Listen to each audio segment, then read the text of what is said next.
Итак, сегодня представляем вашему вниманию печь-камин под названием Софит мощностью 7 кВт. Вот таким образом печь выглядит в упаковке. Имеются нижний и верхний поддоны и скреплено ленточками. Стекло установлено сразу на дверке печи и защищено пенопластовым листом. Начинаем распаковку.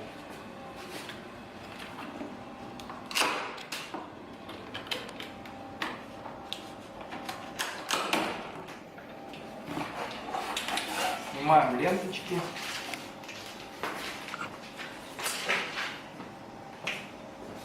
Снимаем верхний деревянный поддон.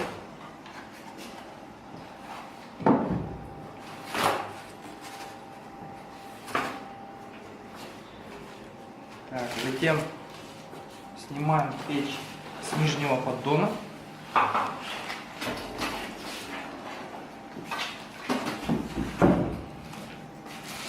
И убираем полиэтиленовый пакет.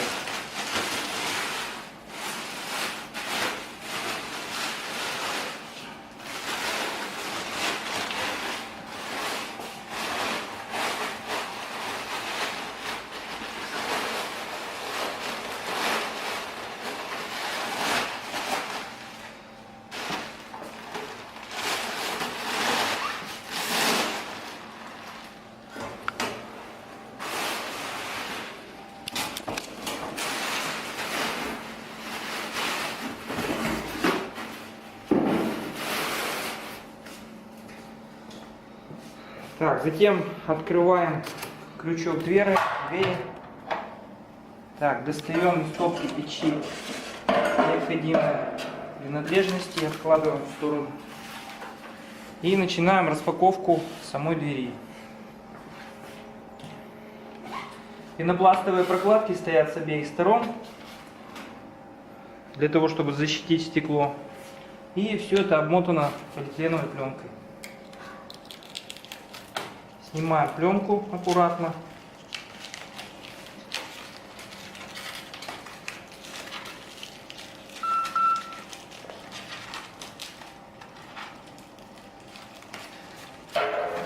И аккуратно удаляем пенопластовые проставки.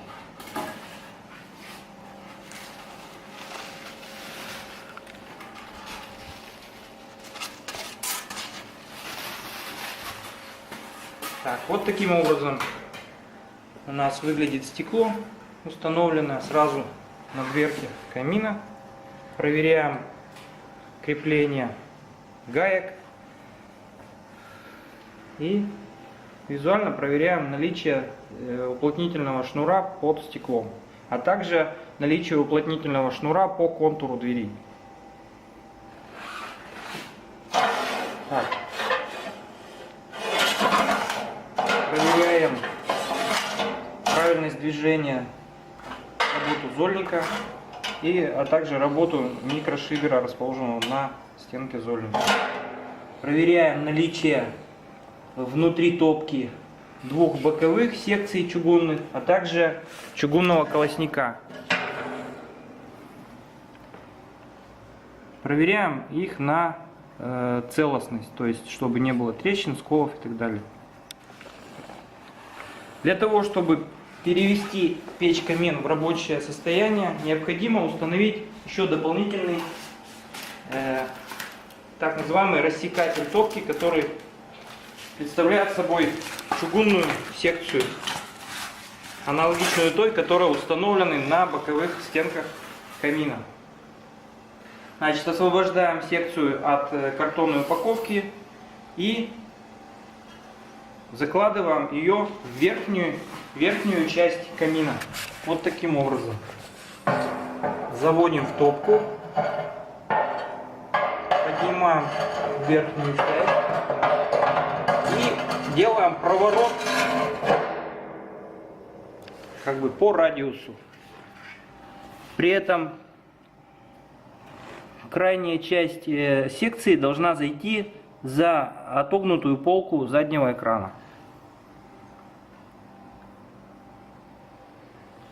Точно так же можно ее в любой момент демонтировать То есть выворачиваем ее вперед,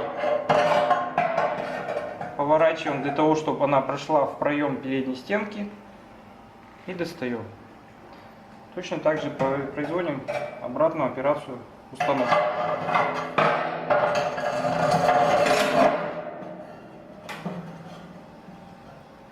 Все, камин переведен в рабочее состояние. Значит, диаметр дымохода 130, соответственно, дымоход должен быть подготовлен с соответствующим внутренним диаметром присоединительным, который находится на камине. Кроме того, при установке камина необходимо его закрепить, окончательно необходимо его закрепить на основании. Для этого необходимо открутить защитный кожух в нижней части опоры, который крепится с боковых сторон 4 саморезами. Откручиваем саморезы.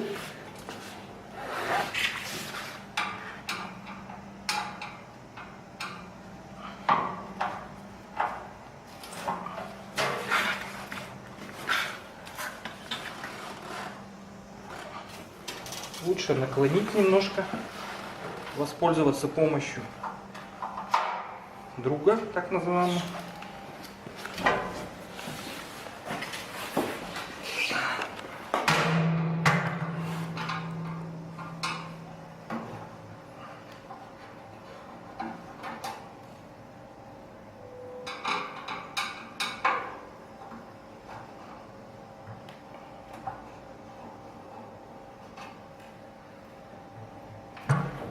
Так, затем необходимо кожух приподнять вверх.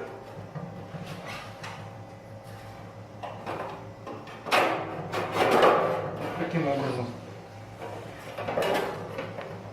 На нижнем основании опоры имеются 4 отверстия, которые позволяют закрепить эту опору на основании.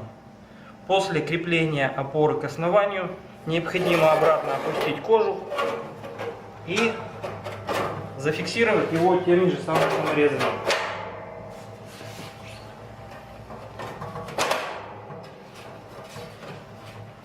Вот таким образом. Итак, расскажем немножко об особенностях камина. Основной особенностью является то, что в камине установлены чугунные вставки.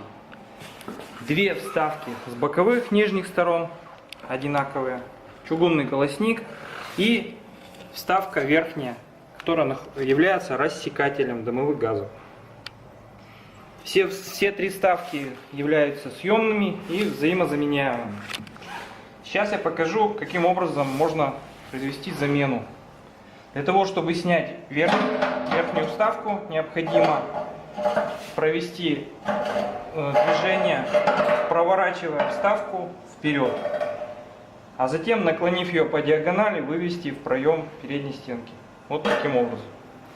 Вставка представляет собой вот такую чугунную деталь толщиной 12 мм из настоящего ручного чугуна.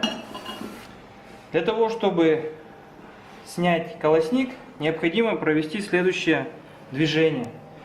Приподнять колосник, сдвинуть чуть-чуть вперед, затем, поднимая заднюю часть колосника, вывести его в проем передней стенки. Далее демонтируем боковые вставки. Для того, чтобы их снять, необходимо воспользоваться отверткой и,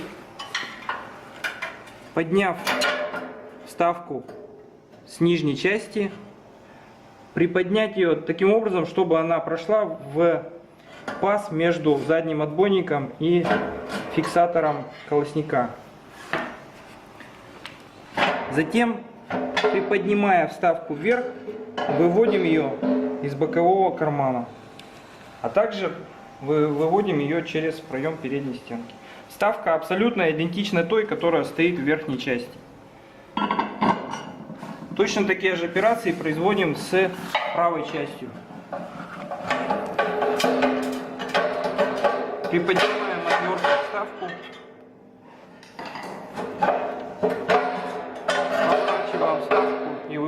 нее через проем передней стенки. Таким образом, у нас имеются три абсолютно одинаковые, идентичные детали, которые устанавливаются в камине.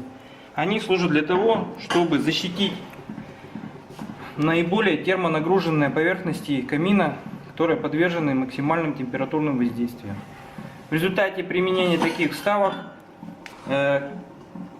работоспособность камина и срок его службы увеличивается до 10 лет. Устанавливаем на место чугунные вставки. Заводим через переднюю стенку. Попадаем вставкой в проем между задним отбойником и фиксатором колосника до того момента, пока верхний край вставки не провалится до стенки.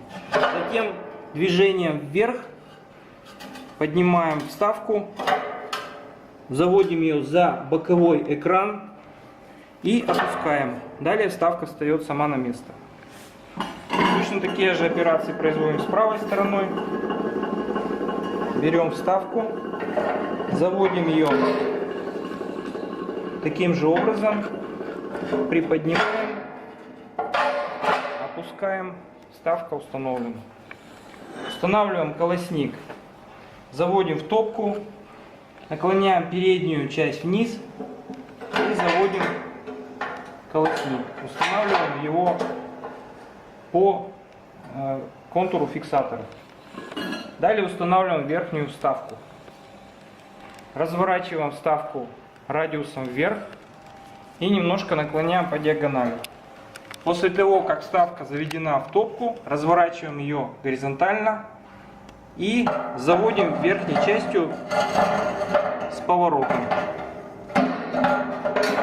Вот таким образом. Вставка должна быть зафиксирована за отогнутой частью заднего экрана. То есть получается полная круговая защита.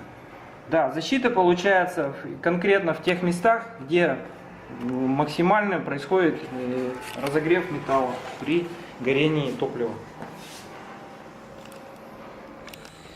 Для того, чтобы продемонстрировать работу камина на различных режимах, закладываем топку в дрова, поджигаем.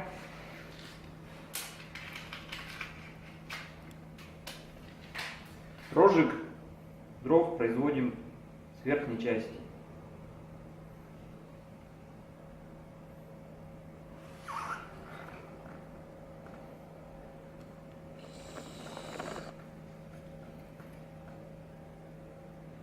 Как только растопочный материал начал гореть, открываем дверцу. Дверца имеет уплотнение. На камине присутствуют элементы управления горением. В начальный момент в режиме розжига открывается зольник, открывается микрошибер номер 2 и микрошибер номер 1. При этом воздух максимально подается под колосник с нижней части зольника, и воздух подается с верхней части через микрошибер 1, проходя сквозь стекло, по стеклу спускаясь вниз, обеспечивает эффект чистого стекла.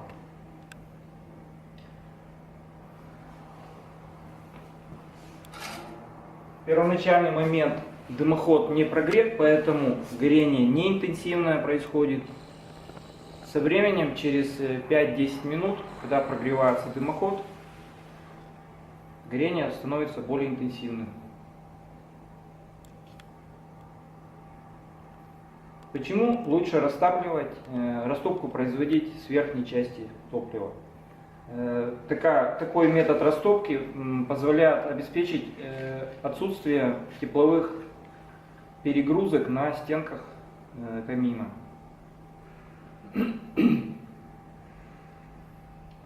Увеличивает продолжительность работы.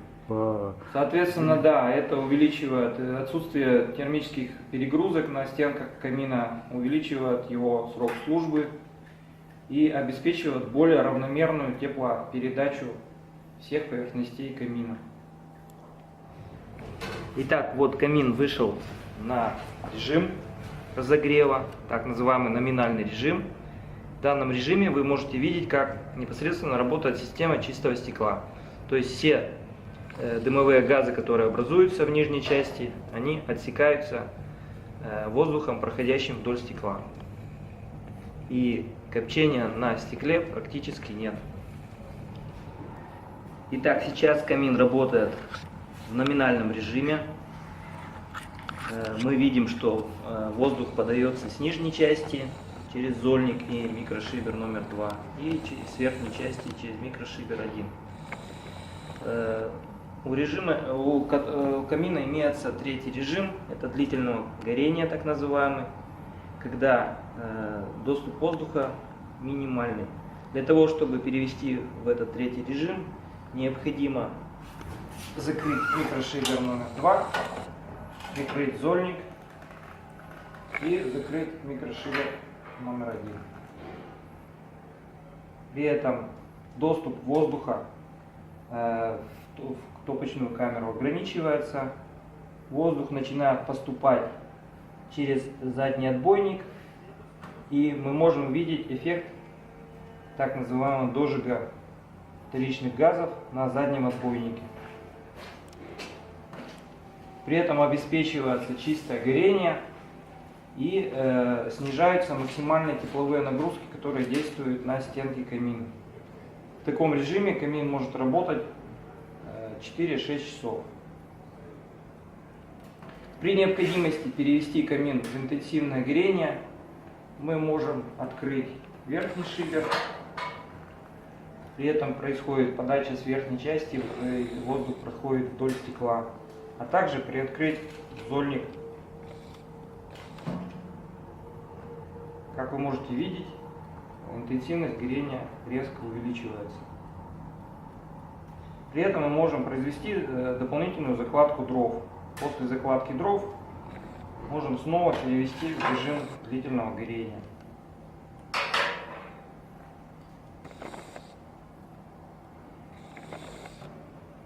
Итак, мы можем наблюдать работу камина в режиме длительного горения с дожигом вторичных газов на заднем отбойнике.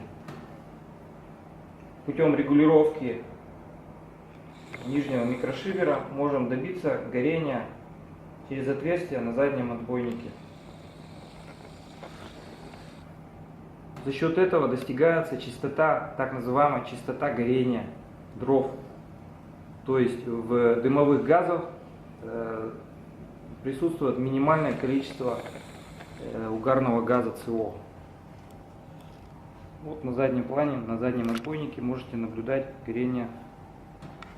Регулировка производится путем поворота микрошибера влево или вправо.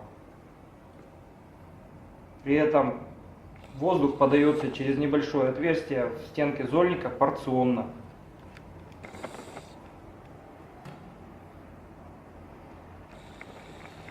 Регулировка верхнего микрошибера осуществляется при помощи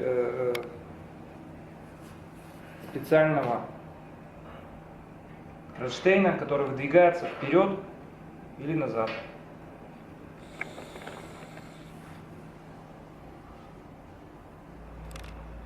Перевели шибер в более открытое положение. Происходит мгновенная смена режима.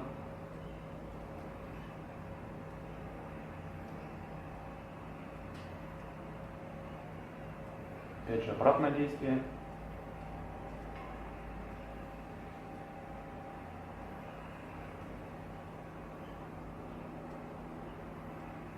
Что позволяет производить тонкую настройку работы камина.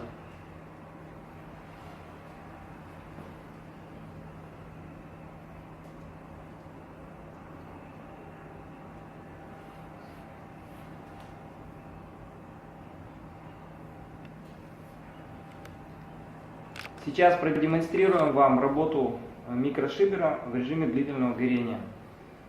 С помощью нижнего микрошибера путем открывания мы можем получить различные режимы работы камина, опять же в режиме длительного горения. То есть, открыв микрошибер, получаем некую интенсификацию горения. Закрывая микрошибер, можем регулировать интенсивность горения до минимальной. При этом дожиг вторичных газов происходит в обоих случаях, только с разной интенсивностью. Дожиг вторичных газов можно наблюдать на задней стенке.